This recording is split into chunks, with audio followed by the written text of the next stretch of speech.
बिस्मिल्लाहिर्रहमानिर्रहीम। हम पहुंच चुके हैं जेजू स्टोन पार्क। अभी इस साइड से रोड क्रॉस करके दूसरी साइड पे जाएंगे और इस साइड पे सामने एंट्रेंस है, तो सामने जो ज़ेब्रा क्रॉसिंग है वहाँ से रोड क्रॉस करेंगे। रश काफ़ी ज़्यादा है, लेकिन पार्क की एंट्रेंस पे कोई नहीं दिख रहा, सिर्फ हम लोग ही हैं। असल में ये वीकडेज हैं और इसलिए इतना रश नहीं है मेरे ख्याल से।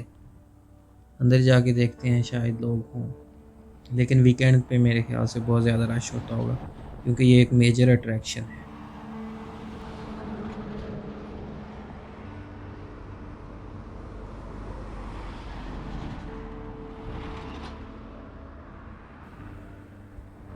इधर से ही बड़ी अच्छी फीलिंग आ रही है, हर चीज़ खुली खुली साफ़ और ठंडी और ताज़ा हवा चल रही है। असल में जो जेजू स्टोन पार्क है ये बहुत ही पुरानी सिविलाइजेशन है कोरिया की। यहाँ पे जो आसार मिले थे इनको, हज़ारों साल पुराने जो लोग यहाँ पे रहते थे उनके मिले थे। उनके रहन सहन, उनकी इस्तेमाल की चीज़ें, इस तरह की बहुत सारी चीज़ें इनको मिली थी। आगे चल के मैं आपको सारा कुछ दिखाऊंगा। इधर एक म्यूज़ियम भी है वो भी, और उसके अलावा जो इनका एक पुराना गांव था बना हुआ वो भी मैं दिखाऊंगा। अभी हम जा रहे हैं टिकट ऑफिस की तरफ। टिकट ऑफिस से टिकट लेके फिर मेन एंट्रेंस होगी, जो ट्रैक होगा उस गांव तक जाने का, उसका सफ़र शुरू करेंगे।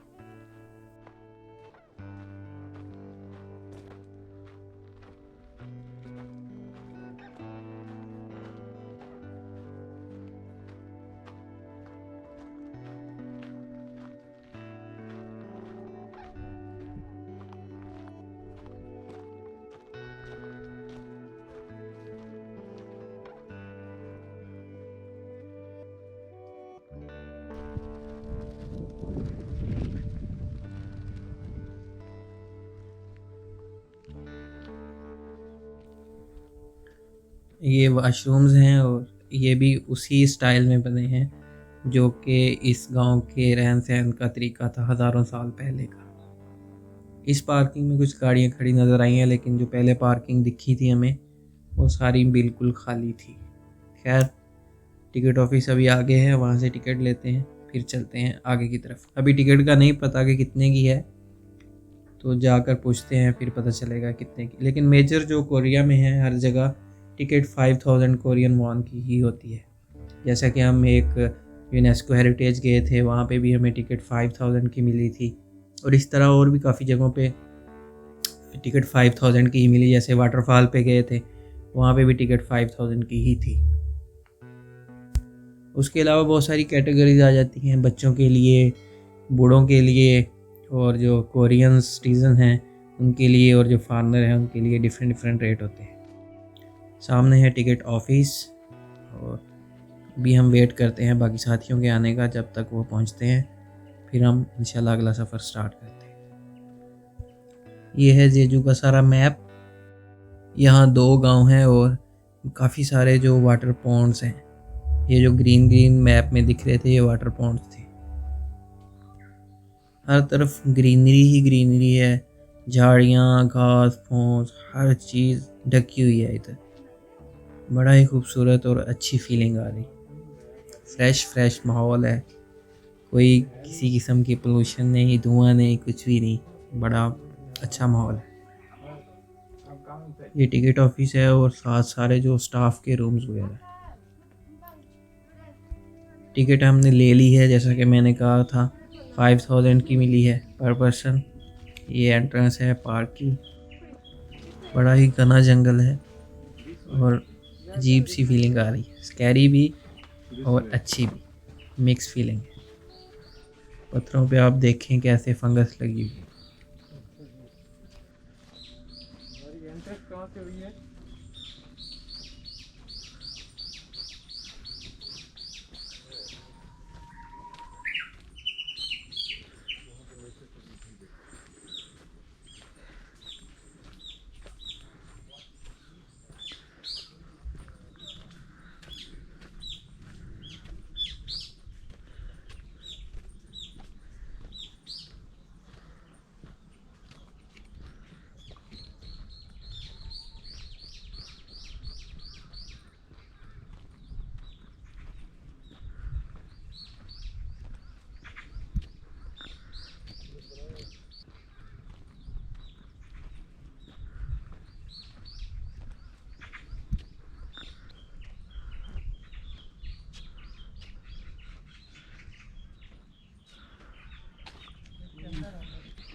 इधर सारी हिस्ट्री लिखी है इस पार्क की, और इस पार्क की थीम किस बेस पर बनाई गई है। यहाँ कोई बादशाह था, उसके 500 बच्चे थे और उसके 500 जर्नैल थे, इस तरह करके काफ़ी सारी इनकी जो हिस्ट्री है वो लिखी है। इस पार्क को स्टोन पार्क का नाम इसलिए दिया गया है कि यहाँ पे बहुत सारी जो चीज़ें हैं ना, हर तरफ स्टोन से ही बनाई हैं। पत्थर ही पत्थर खड़े हैं, ये देखें, इस तरह जगह जगह। और बहुत सारे जो मकबरे से हैं इस तरह बनाए हैं स्टोन से। तो मेरे ख्याल से इसी वजह से इसको स्टोन पार्क के नाम से फेमस है।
ये बिल्डिंग जो है अंडरग्राउंड, ये है म्यूज़ियम। और मेरे राइट साइड पे जो सामने है ये वाटर टैंक है। टैंक तो नहीं कहा जा सकता इसको, पॉन्ड कह सकते हैं, कि बहुत ही पतली सी तह है पानी की, जिसको एक जैसा हर तरफ से मैनेज किया है, कि मतलब कि वो बड़ी ही खूबसूरत दिखती है। ये म्यूज़ियम बाहर से कुछ ऐसा है, और थोड़ी ही देर में हम अंदर जाके भी सारा म्यूज़ियम देखते हैं।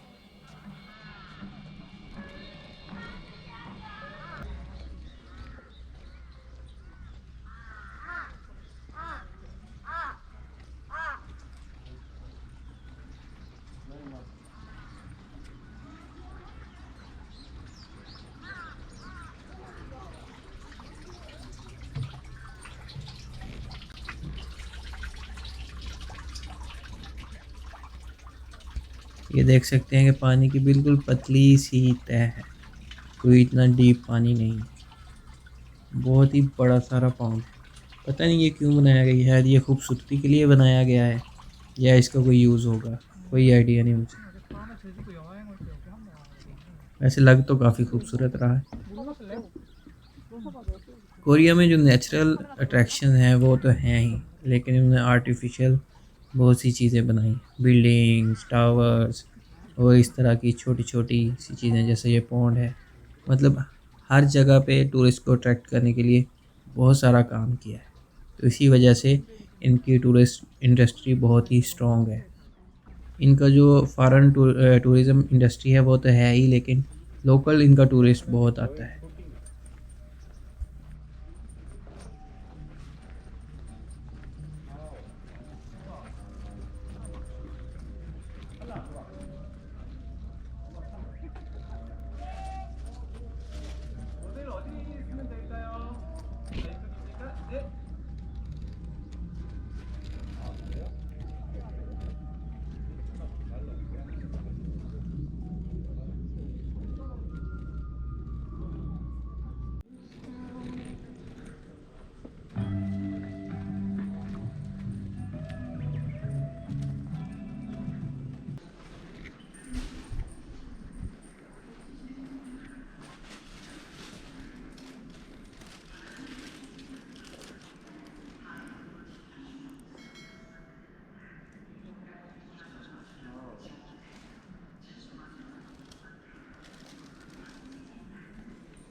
ये वो स्टोन्स हैं जो ख़ास शेप्स के हैं और काफ़ी प्यारे हैं, और ये all over the Jeju Jeju island के हर तरफ से इकट्ठे किए गए हैं।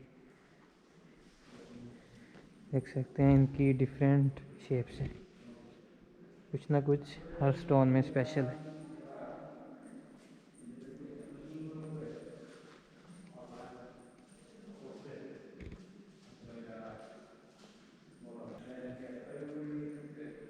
ये स्टोन एक बड़ी सारी रॉक की तरह है, जैसे एक बहुत बड़ी रॉक हो।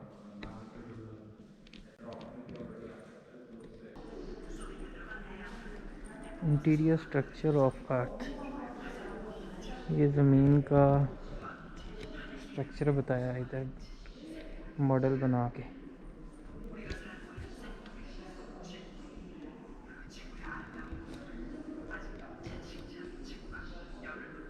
7 LCD पे सारी इंफॉर्मेशन चल रही है और साथ साथ कोई एक्सप्लेन भी कर रहा है।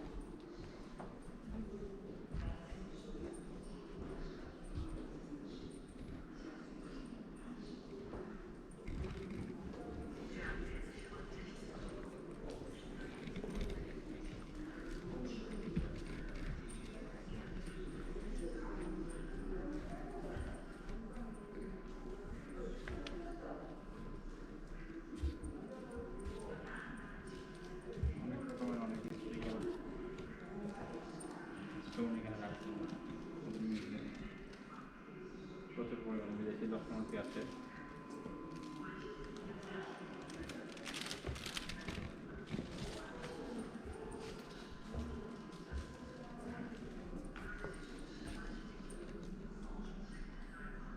ये मुख्तलिफ़ तरह के स्टोन है, डिफरेंट जोग्राफिकल एरिया से इन्होंने कलेक्ट किए हैं, और ये पूरे कोरिया का जियोग्राफिकल सिस्टम इस डायग्राम में उन्होंने बता दिया है मैप बना के, और साथ साथ हर जगह को उसकी इन्वायरमेंट या जियोग्राफिकली डिफरेंट सिस्टम से उसको कलर दे दिया गया है। हर सिस्टम का अलग कलर है।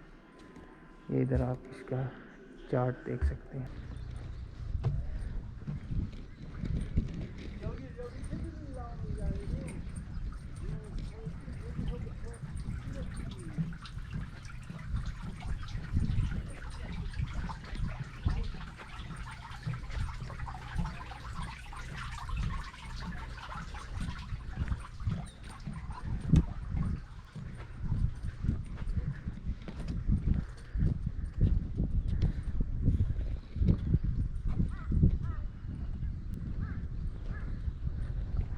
यहाँ पर थोड़ा सा जुरासिक पार्क की फीलिंग आ रही है। अगर आपने जुरासिक पार्क मूवी देखी होगी तो आप इजीली अंदाज़ा कर सकते हैं। बहुत ही खूबसूरत जगह है। आज की वीडियो थी यहीं तक। ये था स्टोन पार्क का पार्ट 1। इसके बाद सेकंड पार्ट भी आएगा जिसमें हम ओल्ड विलेज का विज़िट करेंगे। अगली वीडियो के लिए चैनल को सब्सक्राइब कर लें। दुआओं में याद रखिएगा। अल्लाह हाफिज़।